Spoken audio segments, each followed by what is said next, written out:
Who is this elderly man who is coming into the dojo in that manner? After a few minutes of laughter, the room became utterly quiet. The young black belt was on the ground, and the old man, whom everyone had denigrated, was steady and composed. A fairly unremarkable black grandfather went to pick up his granddaughter from her martial arts class. This is a true story. A seemingly insignificant task evolved into a potent lesson on self-respect, inner fortitude, and how silence can subdue conceit. There was a lot of excitement in the dojo, as training shouts and the sound of feet hitting the floor filled the space. Nearly 30 students signed up for the open sparring and belt testing on Saturday. A sense of uneasiness mixed with anticipation permeated the air. Everyone knew that today would be a day of difficulties because the sign in front said, "Open Challenge." There was a sense of tension, particularly among the younger and more conceited pupils. The dojo's youngest black belt, Lucas Almeida, was notable for both his skill and his conceit. He felt invincible at the age of 22, having won federal competitions. Everyone around him bowed under his assured gaze. But his greatest flaw was this pride. He believed that nothing could threaten his dominance in the dojo until an unforeseen circumstance arose that would test his conceit. Tell us where you are watching from before we head back. Make sure to subscribe if this tale resonates with you, because I have something very unique planned for you tomorrow. The door to the dojo opened slowly as the students warmed up.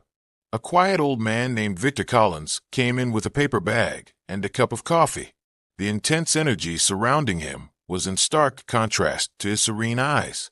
Despite his lack of size and strength, he had an intimidating appearance.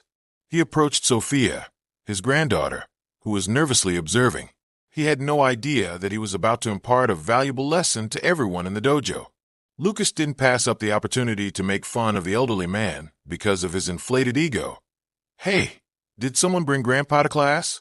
he said, making everybody laugh. The laughing erupted across the dojo. Fearing that her grandfather might become irate, Sophia stared at him anxiously. Victor, however, did not respond.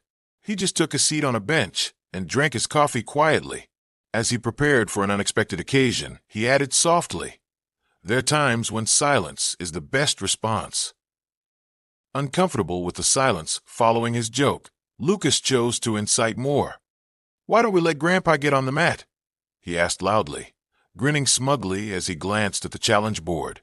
There were a few giggles, but the dojo soon became quiet. The chief instructor, Master Ricardo, appeared to be dodging the challenge.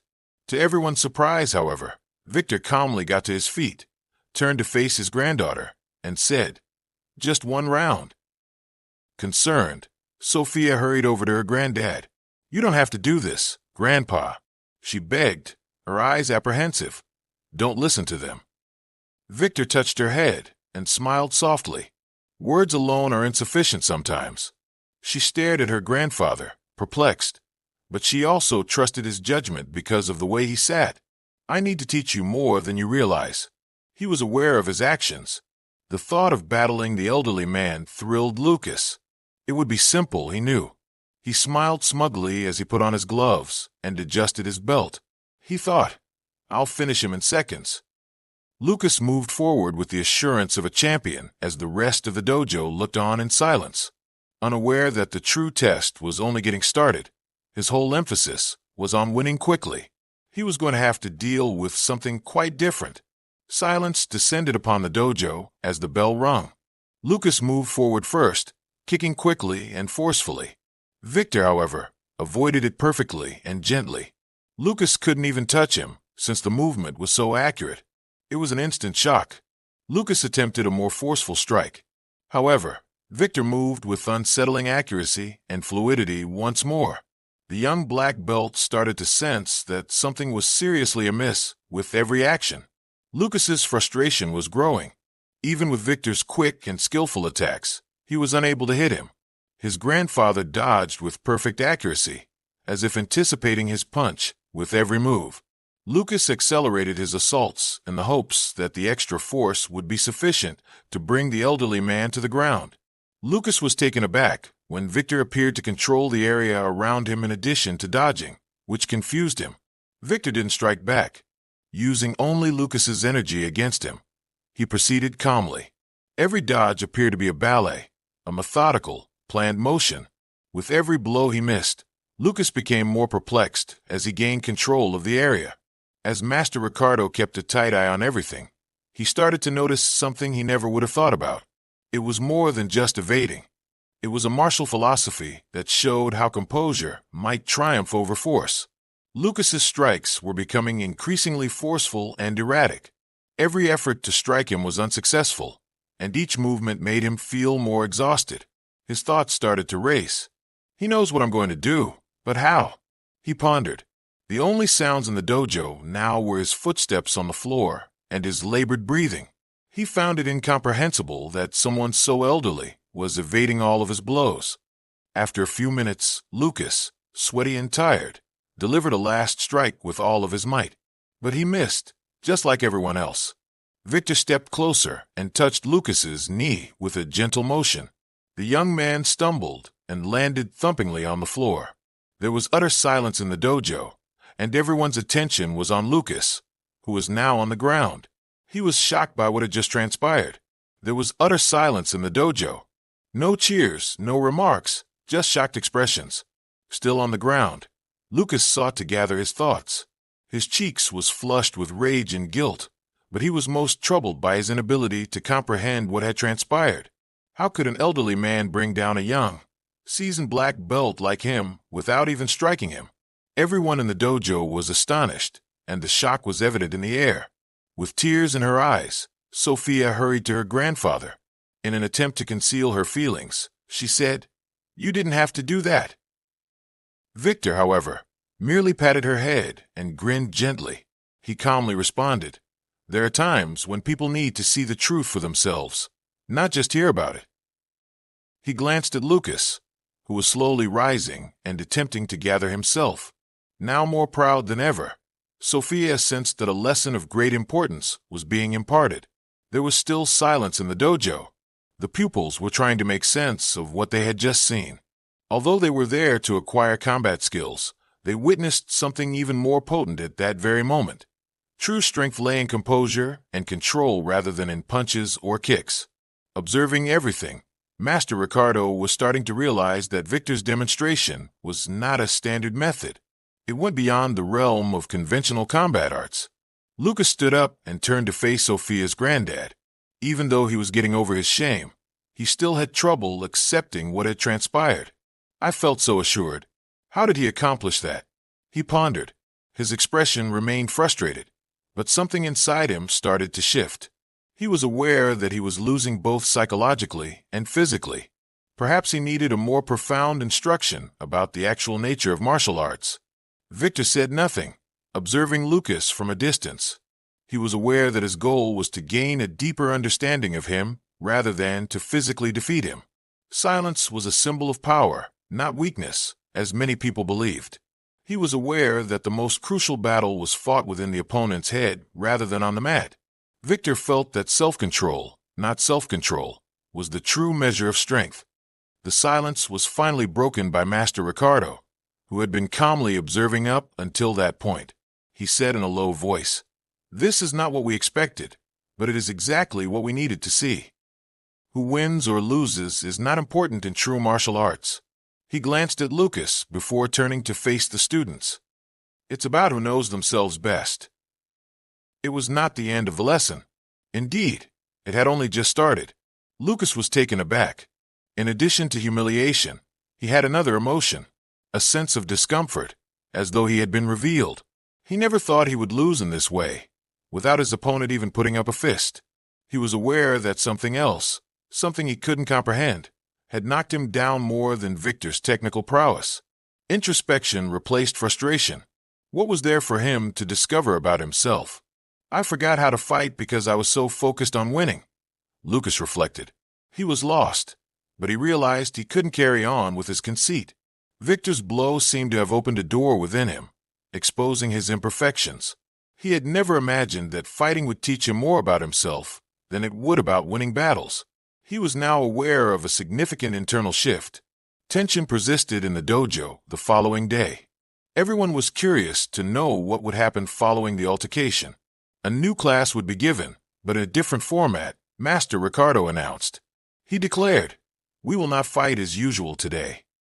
What cannot be seen, control, breathing, and the mind will be the main focus." Victor wore no uniform or protective gear, just his quiet confidence, and he said, "Fighting is easy.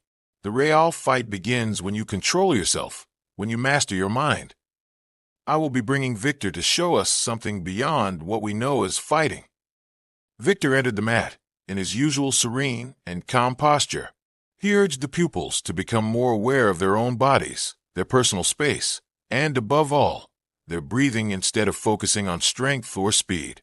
In an attempt to mimic Victor's movements, the kids started to move slowly. It was challenging to calm down and stop the frantic pace of blows and assaults. Lucas was there, attempting to concentrate while still digesting the last lesson. The other students were being pushed to go beyond physical strength, and it appeared more complicated than any competition they had ever encountered. Sophia observed intently as the other students started to understand how hard it was to not fight. Lucas noticed a shift as he trained. He struggled with Victor's deliberate, methodical movements, but as the lesson went on, he started to get it. To establish his value, he didn't have to defeat the others. The ego that had always propelled him was the true enemy he was fighting. He was now being overcome by the focus, the breathing, and the silence. He was aware that a significant change will start with this class. Lucas was becoming increasingly frustrated during class. He was battling his own thoughts and attempting to break long-standing patterns. The embarrassment came back with each deep breath as he recalled the moment Victor knocked him down. However, he now realized that he couldn't keep going in the same direction. Technique was not enough for him. He also needed to dominate his thoughts, which was more challenging than any physical conflict. Victor saw Lucas' unease as he observed the pupils. Calmly, he remarked, "The biggest threat you will encounter, Lucas, is not on the mat, but within you." Each of Victor's statements felt like a direct hit to Lucas, who was perspiring and clenching his fists. Your ego, your need to prove something, is preventing you from growing. He was starting to get it, but he wasn't sure how. He was fighting against his own worries and inadequacies, not against other people. Victor instructed every student to halt their movement and concentrate solely on their breathing. As you breathe in and out, let your thoughts to relax. The body won't know what to do until the mind is at ease, he said. Lucas tried to follow the directions while closing his eyes. His mind was racing with ideas at first, but gradually he sensed the strain easing. Breathing turned into a means of controlling both the body and the intellect. Lucas opened his eyes after focusing for several minutes. There was a shift within him. It was a slight change, like though he had embarked on a new adventure, rather than a significant one. He was just studying to be the best instead of attempting to show it.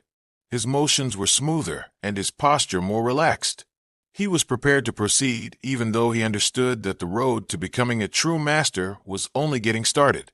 During class, Sophia kept a close eye on Lucas and saw the change in his posture. He appeared more composed and at ease. She recalled the confident but haughty moment he had arrived at the dojo. She now recognized something new in her grandfather, who was subtly teaching Lucas the value of battling. Even without speaking, Sophia sensed that her grandfather was changing everyone in the room, including herself. Never again would the dojo be the same. The behavioral shifts in Lucas were increasingly apparent over the course of the following few days. His ego steadily shrank as he improved his impulse control and listened more. However, a fresh obstacle was on the horizon. New pupils showed up at the dojo eager to compete. Looking at the fresh faces, Victor remarked, "This is the real test, Lucas." The task was an emotional battle to see how far he could push himself with his new knowledge, rather than a physical one. Lucas was prepared to take on this new task, but something had shifted within him. He felt a desire to comprehend instead of the need to win. Lucas noticed that his body and mind were much more in harmony when the new students started practicing with him. He was now comparing his activities to who he was yesterday rather than to other people. The youngster in the mirror was no longer a haughty one. Instead, he was a self-discovering individual. Tell us where you are watching from before we head back. Please make sure to subscribe if this tale resonates with you, as I have something very unique planned for you tomorrow." Lucas didn't hesitate when the challenge class finally started. He attacked with intent rather than rage. He moved more subduedly and calmly. He connected with what his grandfather had always told him. Control and serenity were the keys to great strength. Not only was Lucas the conqueror of the challenge, but he also triumphed over himself. He was aware that his real trip had just begun. Seeing how Lucas was growing, Master Ricardo knew it was time for another test. He gathered the pupils around him and gave them all serious looks. He declared, "Today will be a new phase. In addition to being technical, the struggle will be philosophical. I want to see how you apply what you have learned within yourselves." Lucas experienced a peculiar sense of calmness along with a weight on his shoulders. It was his opportunity to demonstrate what he had actually learned. There was nothing conventional about the challenge. Rather than speaking or attacking, Master Ricardo instructed them to face one another in quiet. Instead of physically defeating the opponent, the objective was to maintain composure, focus, and equilibrium in the face of distraction. Trying not to let the pressure divert him from his new course, Lucas inhaled deeply. Since his opponent was his own thoughts, he knew it would be more challenging than any physical battle he had ever engaged in. Lucas readied himself for the silent battle on the mat. He sensed the tension in the air as he faced one of the new pupils, but he concentrated on keeping his equilibrium rather than assaulting. With Victor's lessons in mind, Lucas maintained his composure and refrained from making rash decisions despite his opponent's attempts to divert him with rapid movements. He recalled what he had discovered. Real power came from remaining steadfast in the face of turmoil rather than from winning. After a few minutes, Lucas understood that the goal of the challenge was to maintain control rather than to defeat the other person. He was able to maintain his composure despite his opponent's attempts to divert him and his own worry. Lucas had never had such a sense of inner serenity until time ran out. Despite his lack of physical victory, he was aware that he had gained self-control, which was far more significant. That was the true victory. Lucas believed that he had undergone a permanent transformation when the philosophical challenge was successful. However, he was aware that his adventure was far from over. Master Ricardo declared that the students will soon face the final challenge, a true battle in which they would have to use all of their prior knowledge. Everything Lucas had gone through in the dojo now appeared to have culminated in what had initially appeared to be a straightforward technical test. That night, Lucas was unable to fall asleep. He was aware that the battle would be unlike any he had ever encountered. He was fighting not just his opponent, but also himself now. He couldn't stop thinking about the last battle he had with Victor. He recalled how Victor had never launched a direct attack, and how his grandfather had always looked at him calmly. The true struggle was about controlling his own thoughts and anxieties, not about winning or losing. The dojo was quiet on the day of the challenge. Lucas felt remarkably at ease despite the strained atmosphere among the kids. He saw more than just an opponent when he took the mat. He saw a chance to establish himself. Master Ricardo signaled the start. His opponent made the initial move swiftly, but Lucas took his time. He just took his place, recalling all he had studied. He would only prudently defend himself. He would not attack needlessly. Lucas was no longer worried about the result, even though the fight was fierce. It seemed as though all he had learned was reflected in every hit and every evasion. Using his breathing as a guide, he stayed steady and composed. His realization that he was no longer bound by the will to win was the true victory, even though the battle didn't last long. Lucas was unaware of the winner when the bell sounded, but he was certain that he had triumphed over something far more formidable, himself. Lucas left the mat after the fight, still unable to comprehend what had transpired. The fact that he no longer felt the same was more important than whether he had won or lost. There was no longer any anxiety or fear of failing. He now realized that maintaining his composure in the face of turmoil was more difficult than actually fighting.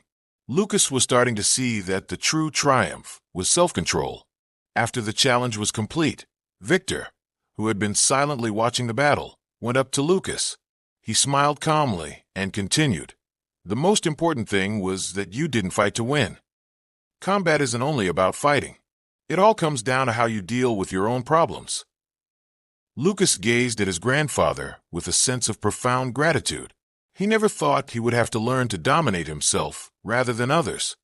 Lucas had a new perspective on himself. He was no longer the impulsive, egotistical, and competitive young man. His mind was clearer, calmer, and more concentrated. He was aware that the dojo served as a location for both inner development and physical conflict. He started competing with himself rather than other people, pushing himself to the limit, which made him stronger every day. Lucas realized that his path was far from over after learning this lesson. Now, every day at the dojo was a fresh chance for development. He had lost his sense of urgency and his fear of failing. He realized that the real master is the one who conquers his own thoughts, not the one who conquers others. Victor grinned when witnessing his grandson's development. "Lucas, you still have a lot to learn. However, you started along the correct path today." After considering his metamorphosis, Lucas was surprised by a visit to the dojo. An older, more seasoned pupil showed up for instruction. A veteran of martial arts, he had a tough stance and a tough appearance. "I've heard great things about the young Lucas and this dojo," he added with a shrewd look. "I think it's time to see what he's really capable of." Tension increased for Lucas. A new task was approaching. Marcos, the new pupil, was not like any other student Lucas had encountered. His style was forceful yet precise, and he exuded an intimidating presence. Lucas was faced with a problem he never would have thought possible. He realized he would need to battle with more than simply control, even though his mind was more at ease. This battle would test his ability to strike a balance between his inner power and the lessons he had picked up from his new foe. Lucas got ready for battle, but he quickly understood that it would be more than just a physical conflict. Marcos used vicious force in his attack, pushing Lucas to the edge and trying to control his impulses. Lucas felt the need to fight back with every blow, but he recalled Victor's statement that true strength lies not in fighting back, but in remaining calm. He made himself take deep breaths and resisted the urge to strike back. As the battle went on, Lucas came to a realization about himself. Marcos appeared to be pushed to the edge by every strike, but he did not respond in fear or rage. He felt calm, and that was victory in and of itself. When the fight was ended, both were hot and fatigued, but Lucas felt a lightness, a relief. Instead of using force, he used self-control to defeat Marcos. At last, he realized that the true battle was against his own ego. Lucas believed that his journey had taken a decisive turn following the challenge with Marcos. However, Marcos returned to the dojo a week later, this time without any provocations or challenges. "During our fight, I noticed something in you," Marcos remarked, his eyes softening. "You need to realize your full potential because you have more than you realize. I'll train with you. Together, we can improve." Lucas, taken aback, agreed, understanding that this was a unique chance to develop. Marcos and Lucas started training together, but not in the conventional sense. Marcos gave him mental challenges and concentration exercises instead of physical ones, teaching him that your body will follow what your mind tells it to do. The secret lies in the mind. The first step to controlling your fight is controlling your thoughts. Lucas started to explore the more nuanced facets of the practice, seeing that each action had a purpose that he needed to comprehend before acting. Lucas experienced periods of insecurity while training, particularly when his haughty past started to show. Marcos, who could sense Lucas' internal conflict, observed, "You'll never be good enough if you keep comparing yourself to others. Your greatest enemy is the reflection in the mirror." These comments affected Lucas deeply. The battle was not just with his rivals, but also with the past selves he had to let go of in order to change forward. After practicing for weeks, Lucas started to feel different. He no longer felt the need to win at all costs or to be the best. Rather, he discovered inner tranquility. Originally used for competition, the dojo was now used for education. He fought Marcos one final time not to win, but to gain a deeper understanding of himself. He now had control over both his body and thinking. Marcos offered a fresh challenge as Lucas made headway on his quest. "You will engage in combat with someone outside the dojo today," he added. "How you keep your composure in the unregulated real world is the true test." After some hesitation, Lucas agreed, saying, "We cannot hide behind techniques and forms." He was aware that the true test would now be how well he applied his knowledge outside of the dojo, where conditions would not be as controlled as they were during training. Marcos's goal was to engage in combat outside of the dojo, in a real setting. They attended a gathering of various martial arts schools. Lucas was worried, feeling the pressure of not knowing what to anticipate. When a competitor challenged him, he understood that he needed to have self-control and a calm head in addition to the skills he had gained. He was aware that this battle would be both mental and physical. The fight got off to a furious start. Lucas experienced an adrenaline rush, but he chose to remain composed rather than act rashly. He knew when to strike and when to protect, and his blows were more deliberate.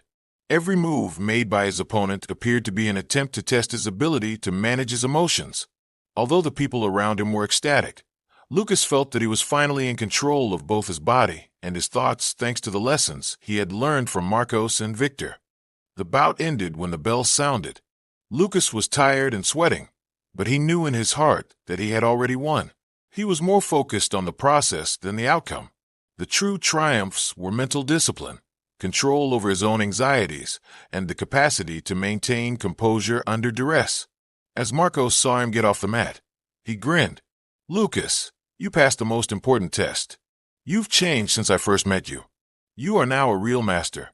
Lucas experienced an even more profound internal metamorphosis following his altercation at the event. He was changed, not only in his skill, but in his outlook of martial arts and life. He realized that the true struggle was with his own thoughts and inner barriers, not with other people. He felt that he was starting to perceive the world in a different way because of the strong foundation that his grandfather and Marcos had given him. Lucas went back to the dojo, but he noticed a change. He observed that the other pupils had adopted a different strategy. He now recognized the value of self-control, quiet, and composure. He motivated everyone around him by concentrating on bettering himself rather than striving to prove himself. He had a greater regard for martial arts. He was now there to continuously learn, to seek wisdom and balance, rather than to defeat others. Constantly perceptive and composed, Victor saw Lucas's change. He remarked, "You must never stop looking for the truth in everything you do, not just in combat." A real master's journey never stops. Even in triumph, you must maintain your humility and realize that true knowledge is the realization that we can never know everything. Lucas took in all that was said. He was aware that the voyage ahead was far longer than what he had. Alan, the new pupil, was more impulsive and younger. His technique was far from perfect, but he appeared to have tremendous physical potential. Teaching Lucas the patience and composure that he had acquired himself would be more difficult than imparting the talents. Alan, meanwhile, was less concerned with self-awareness and more with competing and demonstrating his strength. Helping him see the importance of internal control would be the largest challenge, Lucas realized. Lucas started training Alan, but soon found that he struggled to adopt the tranquility attitude. "Lucas, I want to be the best." With a lot of energy, Alan would remark, "I need to win." Lucas continuously pushed him, not physically, but with exercises and questions that made him consider his actions before taking them. Alan became irritated with every error, but Lucas understood that persistence and patience were essential. He was imparting life lessons in addition to martial arts knowledge. Alan finally blew up during one of the most rigorous training sessions. "This is pointless. You want me to battle with my head rather than my body. Where is the actual difficulty?" Lucas inhaled deeply before meeting Alan's eyes. Beating other people isn't the most difficult task. It lies in overcoming your own impatience. Alan remained silent as he considered what Lucas had said. For the first time, he realized that the true battle was with his inner demons rather than his opponent. Alan started to change after facing his own frustrations. As Lucas had taught him, he reflected more before acting. He made a greater effort to control his impulsivity and remain composed and focused during each training session. Knowing that Alan was starting to comprehend what he had discovered throughout his adventure, Lucas watched with a secret smile. Alan's internal conflict, which had subsided, was a triumph in and of itself. The greatest test, however, was still to come. One day, a group of warriors from a different school challenged the dojo. The invitation was unambiguous, a series of bouts to assess each student's abilities. Still a novice, Alan was nervous, but Lucas pulled him away. Alan felt calmed by the statement. It's not about winning or losing, but about how you stay on your feet, even when the world around you is chaotic. Despite this, Alan realized he would have to confront his concerns. If this story resonated with you, tell someone who needs motivation to stand up for what's right. Remember that empathy and respect have the capacity to change lives, and sign up for more transformational stories. Remember to never undervalue anybody based solely on their outward appearance.